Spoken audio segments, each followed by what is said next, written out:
हाँ बिल्कुल, हम पढ़ रहे थे BSc second year, sorry BSc final year का टॉपिक है कार्बोहाइड्रेट्स। कौन सी यूनिट है? थर्ड। ऑर्गेनिक केमिस्ट्री का थर्ड यूनिट है। इससे पहले हम पढ़ चुके हैं क्लासिफिकेशन ऑफ कार्बोहाइड्रेट्स, यानी कार्बोहाइड्रेट का वर्गीकरण। आज हम पढ़ने जा रहे हैं मोनोसेकेराइड्स। मोनोसेकेराइड के बारे में हमने पहले पढ़ा था।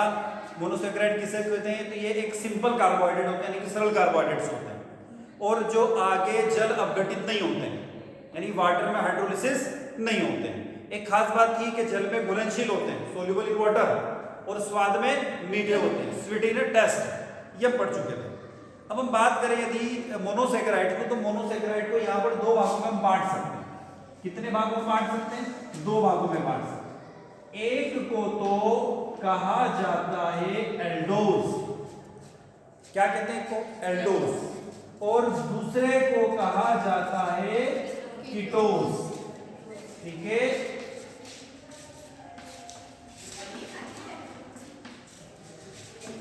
एक को कहते हैं एल्डोज और दूसरे को क्या कहा जाता है? कीटोज। ठीक है, अब एल्डोज क्या होंगे? तो एल्डोज ऐसे मोनोसेकेराइड्स होते हैं जिसमें फंक्शनल ग्रुप यानी क्रियात्मक समूह एल्डिहाइड होगा। कीटोज जिनमें फंक्शनल ग्रुप यानी क्रियात्मक समूह कीटोन होगा। क्लियर है?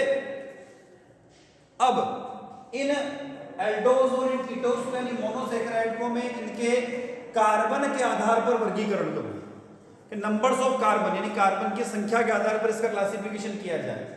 तो इसको कहा जाता है इसके आधार पर, कार्बन की संख्या के आधार पर वर्गीकरण। यानी मैं कह रहा हूं कि इन वर्गों को, इनको जो हमने यहाँ पर एल्डोज और कीटोज लिखे, हमने कहा तो एक तो एल्डिहाइड समूह हो सकता है और एक क्या हो सकता है? कीटोन समूह हो सकता है। तो इन वर्गों को, किसको? मोनोसेकेराइड के दो वर्ग हैं, इन वर्गों को हम क्या कह सकते हैं? तो पहला तो होता है बायोज। पहला क्या होगा? बायोज। बायोज में नंबर ऑफ कार्बन कितने होंगे? दो। बाय बोलते ना अपन, मोनो बाय, बाय का मतलब दो। अगला होगा ट्रायोज। दूसरा क्या हो जाएगा? ट्रायोज। अगला टेट्रोज।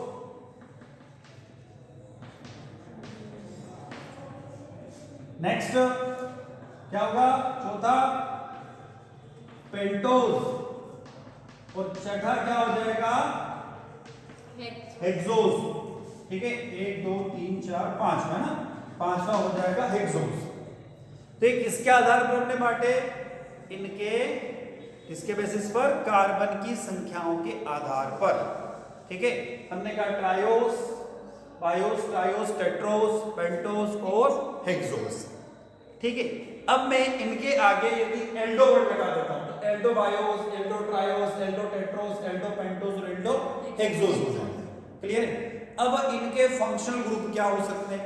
तो एल्डो की बात कर रहे हैं तो फंक्शनल ग्रुप डेफिनेटली एल्डिहाइड होगा। यदि मैं बोलूं कीटो बायोस तो फंक्शनल ग्रुप क्या हो जाएगा? कीटोन। मैंने बोलते कीटो हेक्सोस तो फंक्शन क्या होगा? कीटोन होगा। क्लियर है? अब इनको मैं लिखने की कोशिश करूं तो कैसे लिख सकते हैं? सबसे पहले यदि मैं ट्रायोस को लिखूं, क्लियर है, इसको लिख रहा हूं मैं, बायोस इतना काम में नहीं आता, ट्रायोस से स्टार्ट करते हैं। तो ट्रायोस लिखूं तो इसका फार्मूला है सपोज CH2OH, CHOH और CH।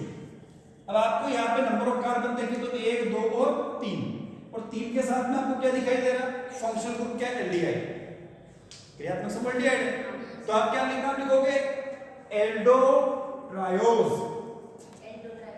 ठीक है ना? अब यदि यहां पे आगे जब चला जाऊं मैंने लिखा CH2OH, CHOH बढ़कर हो गए 2 और वापस क्रियात्मक समूह CH। कार्बन देखो, 2 कार्बन तो ये रहे, 3 और 4, तो 4 के कारण टेट्रोस, एल्डिहाइड समूह है तो एल्डो टेट्रोस। ठीक है, इसी तरीके से आगे चलूं मैं तो यहां पर मैंने कार्बन 2 की जगह 3 लिख दी और क्रियात्मक समूह वही है। नंबर ऑफ कार्बन देखो 3 4 और 5, 5 के कारण तो पेंटोस, क्रियात्मक समूह क्या है? एल्डिहाइड, तो एल्डो पेंटोस। 6 की तरफ चले तो CH2OH, CHOH 4 और CH। नंबर ऑफ कार्बन कितने? 4 5 और 6, तो 6 के कारण क्या हो जाएगा? Aldo hexose. ये फार्मूले में बन रही क्या? फार्मूले में तो बन गया तुम क्या चल रहा है? ये क्या पर्टिकुलर का ये पूरा जो बना है। हाँ ये ग्लूकोज का फार्मूला, ये पूरा ग्लूकोज का लिखते हैं C6H12O6, वो मॉलिक्यूलर फार्मूला, अणु सूत्र जिसे बोलते हैं। तो अणु सूत्र क्या है ग्लूकोज का? C6H12O6, ये मॉलिक्यूलर फार्मूला, ये स्ट्रक्चरल फार्मूला, वो सिर्फ अणु का ही स्ट्रक्चर, ये पूरा स्ट्रक्चर बता दिया हमने कि इसके अंदर यही होता है। वो स्ट्रक्चर बनाया नहीं और इसको सूत्र में स्ट्रक्चर भी बनाएंगे बाद में, जब आगे पढ़ेंगे ना तो स्ट्रक्चर क्या है, इससे पहले बता चुका हूं स्ट्रक्चर वैसे में, इससे पहले वाले क्लास, ठीक है ना। तो ये बात हुई किसका? एल्डो हेक्सोस हुआ। अब इसका नाम है, इसको यदि हम बोले तो इसको एरिब्नोस बोलते हैं। एरिब्नोस सबके अलग अलग नाम है। ये नाम मैंने सिर्फ किसके आधार बताया? नंबर ऑफ कार्बन के बेसिस पर। हेक्सोस तो 6 कार्बन थे, hexose 5 carbon pentose, 4 carbon Tedros, 3 carbon triose, ठीक है, 2 कार्बन डायोस, बायोस, ठीक है ना। तो ये किसके बेसिस पर? नंबर ऑफ कार्बन के बेसिस पर, ठीक है क्या? अब आगे चलिए। तो ये तो हमने कहा ग्लूकोज का वर्गीकरण, ये है नंबर ऑफ कार्बन के बेसिस पर हमने वर्गीकरण कर दिया। तो यदि हम यहाँ पर एल्डिहाइड की जगह कीटोन ग्रुप लगा दे तो क्या हो जाएगा? कीटो ट्रायोस, कीटो टेट्रोस, कीटो पेंटोस और कीटो हेक्सोस हो जाएगा, ठीक है। तो ये तो हमने कुछ इसका क्लासिफिकेशन यानी वर्गीकरण पढ़ लिया किसका? मोनोसेकेराइड। तो अभी हमने कहा कि मोनोसेकेराइड को उनके क्रियात्मक समूह यानी फंक्शनल ग्रुप के बेसिस पर हम एल्डोस और कीटोस में बांट सकते हैं, ठीक है। एल्डोस का मतलब जिसमें एल्डिहाइड फंक्शनल ग्रुप हो, कीटोस जिसमें कीटोन फंक्शनल ग्रुप हो, और उसके बाद नंबर ऑफ कार्बन के बेसिस पर बायोस, ट्रायोस, टेट्रोस, पेंटोस और हेक्सोस में इसको क्लासिफाइड कर सकते हैं। अब हम बात करते हैं मोनोसेकेराइड के भौतिक गुणों की। अगली हेडिंग हमारी भौतिक गुण।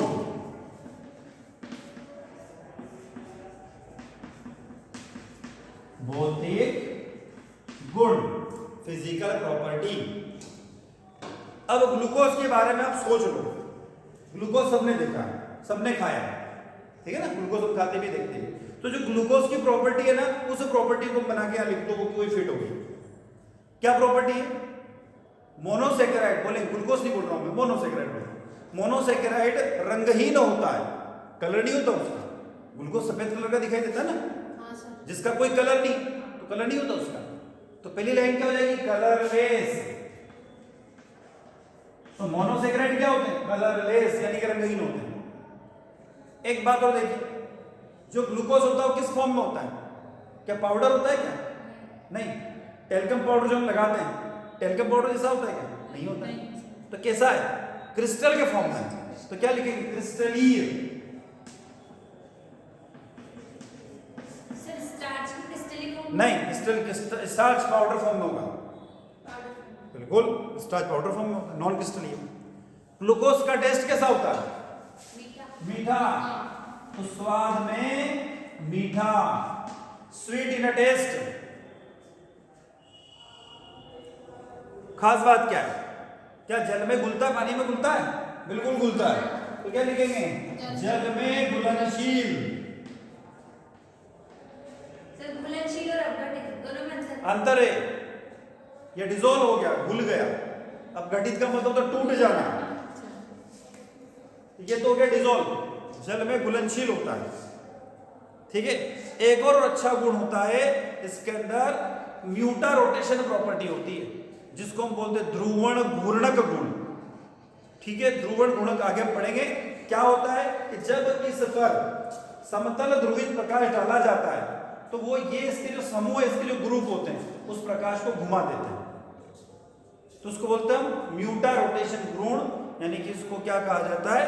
परिवर्तित ध्रुवण घूर्णक। एक लाइन में लिखेंगे इसमें, परिवर्तित ध्रुवण घूर्णन, ध्रुवण घूर्णन का गुण पाया जाता है। इसमें मोनोसेकेराइड में।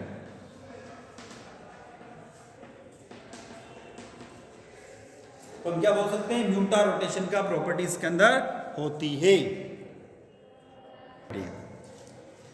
मोनोसेकेराइड की केमिकल प्रॉपर्टी, रासायनिक गुण। सबसे पहली केमिकल प्रॉपर्टी हम पढ़ने जा रहे हैं अपचयन,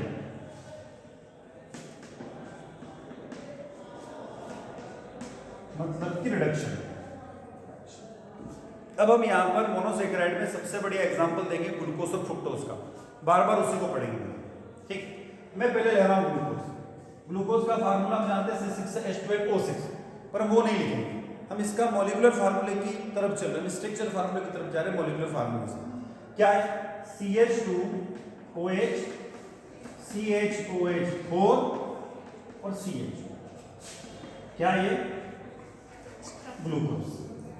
ठीक, क्या कर रहा है इसका? रिडक्शन कर रहा है। रिडक्शन मतलब एडिशन ऑफ हाइड्रोजन या रिमूवल ऑफ ऑक्सीजन, या तो हाइड्रोजन का जुड़ना है, ऑक्सीजन का निकलना।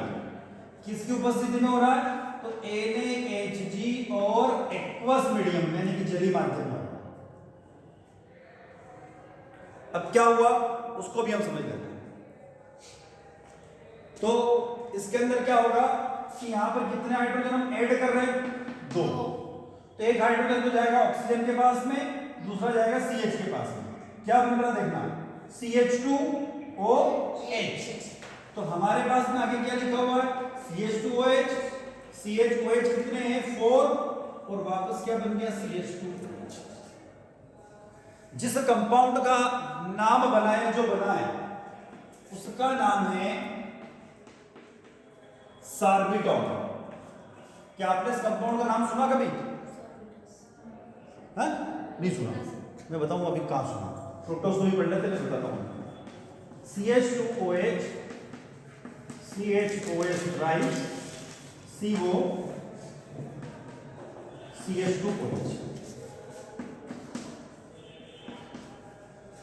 फ्रुक्टोज लिया, 2 हाइड्रोजन जोड़ दिए, रिएक्शन सेम टू सेम है, NaHG की प्रेजेंस में और एक्वस मीडियम।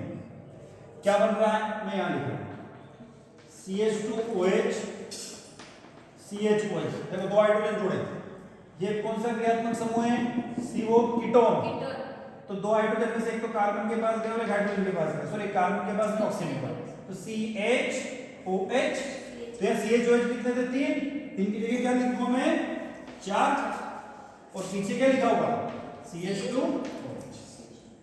ये क्या बना? ये भी बन गया सार्बिटॉल, या इसको मैनेटॉल भी कहते हैं। हाँ, इसको मैनेटॉल भी कहा जाता है।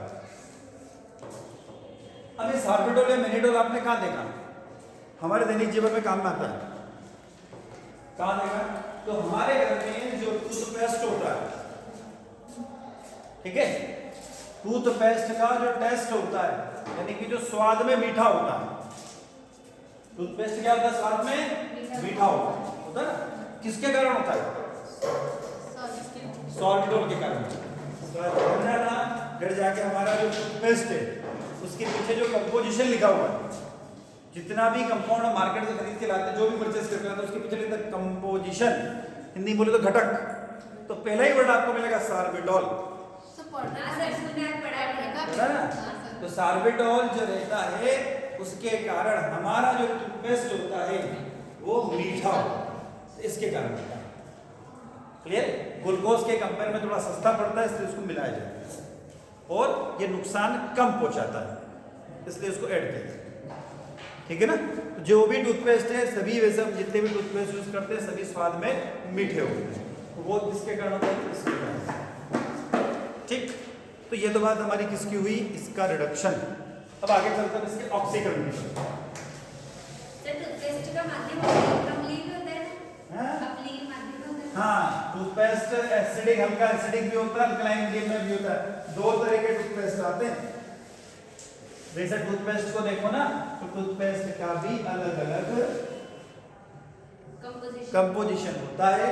और एक बात गौर करें तो जो टूथपेस्ट की जो स्ट्रिप आती है, जो पेस्ट आता है मार्केट से परचेस करके लाते हैं, तो जैसे पेस्ट बना हुआ है, ठीक है ना, ऐसा कुछ पेस्ट मार्केट से परचेस करके लाए, तो इधर तो इसका मुंह हो गया और इधर इसका लास्ट वाला पॉइंट होता है। यहाँ पे आप देखना कभी ग्रीन कलर की धारी लगी रहती है, कभी ग्रीन कलर की लाइन है, कभी रेड कलर की, कभी ब्लैक कलर की और कभी ब्लू कलर की। हाँ 4 कलर की लाइन आती है। जो ग्रीन कलर वाला है वो हमारे शरीर के लिए ठीक ठाक है, जिसमें केमिकल कम है। ग्रीन जिसमें नेचुरल हो सकता हो, प्राकृतिक रूप से बनाया गया हो।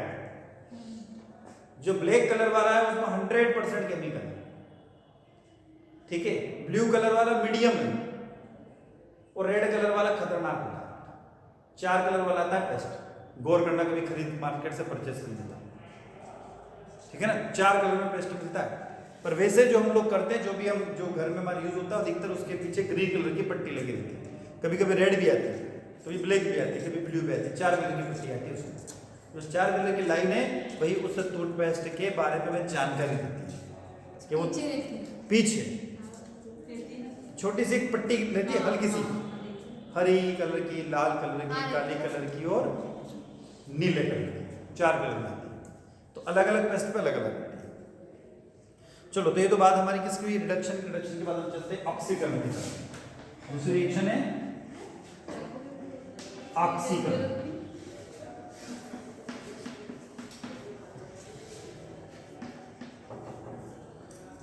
Next oxidation. अब ऑक्सीडेशन में क्या होगा, एडिशन ऑफ ऑक्सीजन। तो मैं दोनों रिएक्शन को साथ में देख रहा हूं। मैंने लिखा CH2OH CHOH और CHO, ये तो लिख दिया मैंने ग्लूकोज। और फ्रुक्टोज लिख रहा हूं मैं CH2OH CHOH, कितने हो जाएंगे 3, कीटोन फंक्शनल ग्रुप है, और CH2OH। क्या कर रहा हूं इसके अंदर, एडिशन ऑफ ऑक्सीजन। ठीक है, अब एडिशन ऑफ ऑक्सीजन किसके साथ कर रहे हैं वहां भी चलता हूं। तो यहां पर जो रिएक्शन हो रही है, पहली हो रही है सिल्वर ऑक्साइड की प्रेजेंस में, तो Ag2O की प्रेजेंस में। फ्रुक्टोज की भी रिएक्शन हम इसी तरीके से करवा देते हैं, Ag2O की प्रेजेंस में। सिल्वर ऑक्साइड जो है वो ऑक्सीडाइजिंग एजेंट होता है। अब आगे चलते हैं। ये ग्लूकोज जो हमने लिखा, ये किसमें कन्वर्ट होता है, तो हम कह रहे हैं एडिशन ऑफ ऑक्सीजन। तो देखो यहां पे क्या CHO, जब भी एल्डिहाइड का ऑक्सीडेशन होगा, एल्डिहाइड फंक्शनल ग्रुप का, एक ऑक्सीजन और जोड़ दूंगा, क्या होगा COOH, यानी कौन सा ग्रुप में कन्वर्ट हो गया, एसिड में। तो क्या लिख सकते हो, CH2OH CHOH थ्राइस, और क्या था पहले COOH आ गया। ठीक है ना, CHO में क्या आ गया, ऑक्सीजन आ गया ना, तो COOH, इसका नाम मतलब ग्लूकोनिक एसिड।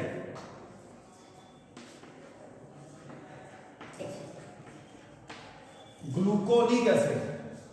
अब हम कर रहे हैं फ्रुक्टोज का ऑक्सीडेशन। फ्रुक्टोज का ऑक्सीडेशन जब होगा तो 2 भागों में टूट जाता है। ठीक है, देखते हैं, ये यहां से ब्रेक होगा। ठीक है,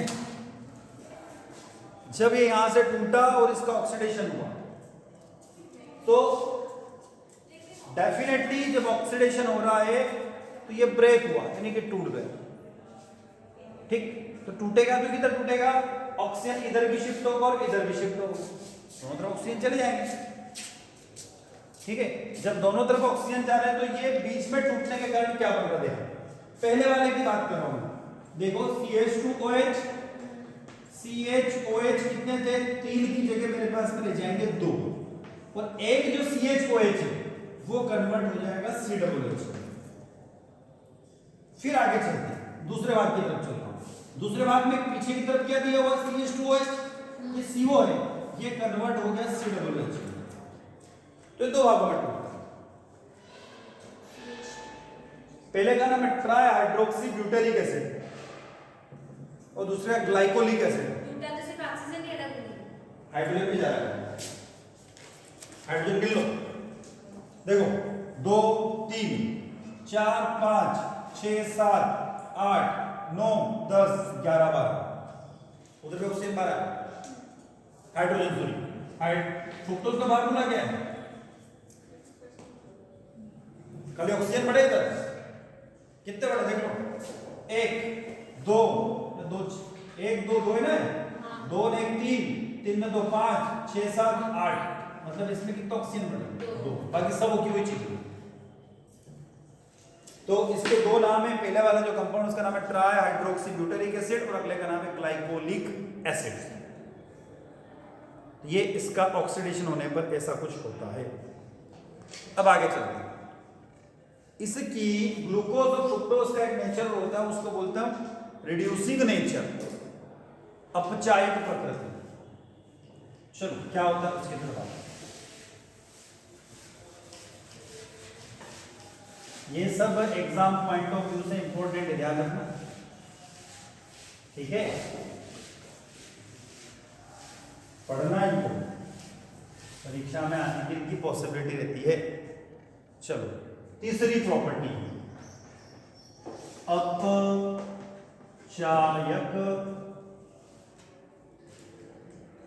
अपचायक प्रकृति।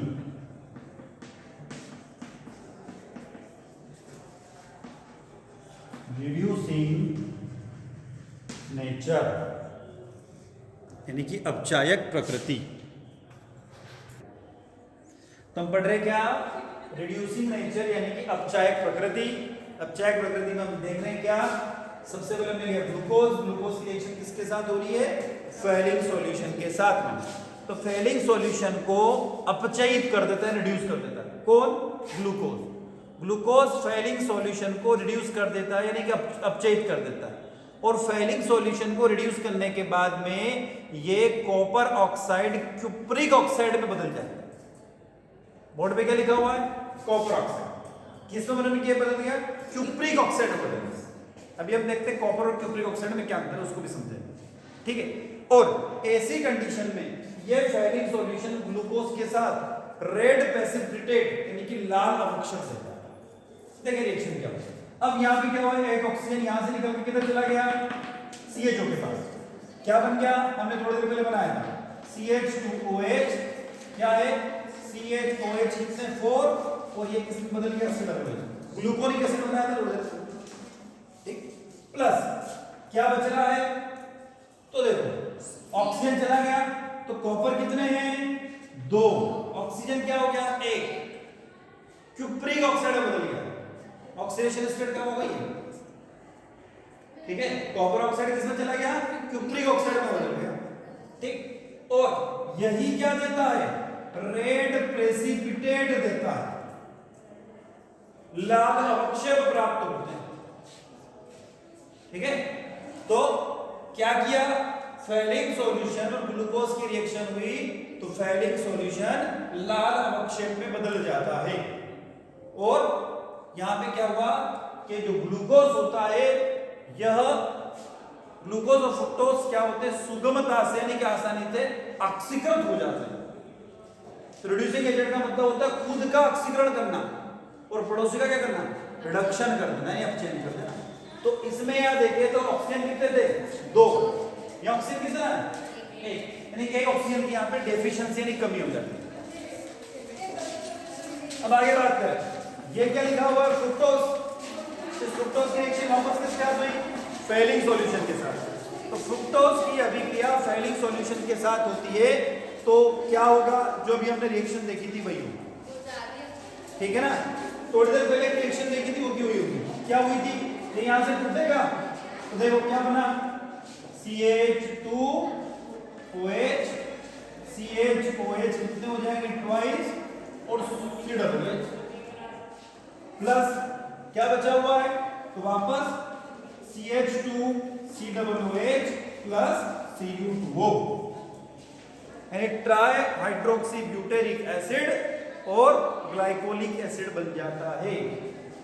और कॉपर ऑक्साइड क्यूप्रिक ऑक्साइड में बदलकर लाल कलर के अवक्षेप देते हैं। तो एक लाइन में कहे कि ग्लूकोज और फ्रुक्टोज कौन सा प्रेसिपिटेट दे रहा है? लाल अवक्षेप यानी रेड प्रेसिपिटेट देता है। किसके साथ में? फेलिंग सॉल्यूशन के साथ, ठीक है ना। हम एक टेस्ट ट्यूब में ग्लूकोज ले और उसमें फेलिंग सॉल्यूशन डालें तो रेड प्रेसिपिटेट मिल जाएगा। फ्रुक्टोज में डाले तो रेड प्रेसिपिटेट मिल जाएगा, ठीक है। तो इसको हम करके देखेंगे हमारे लेवल क्या होता है, होता कि नहीं होता। चलो आगे चलते हैं।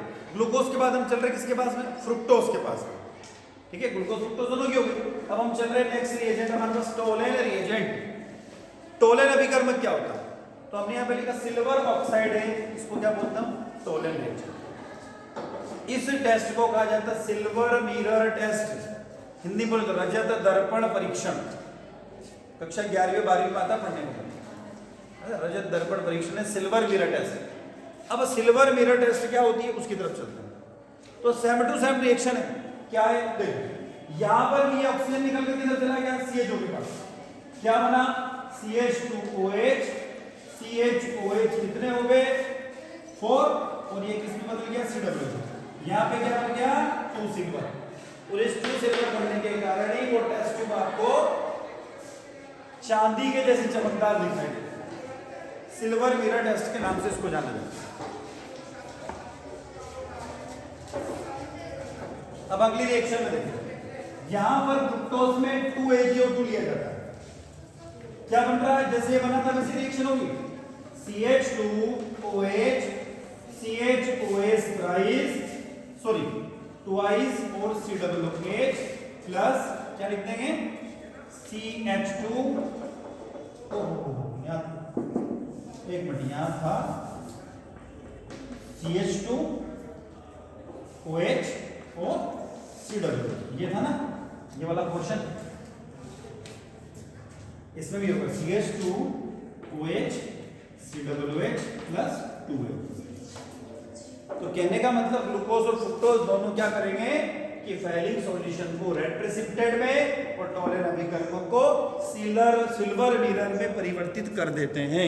यानी इसको सिल्वर मिरर टेस्ट के नाम से हम लोग जानते हैं।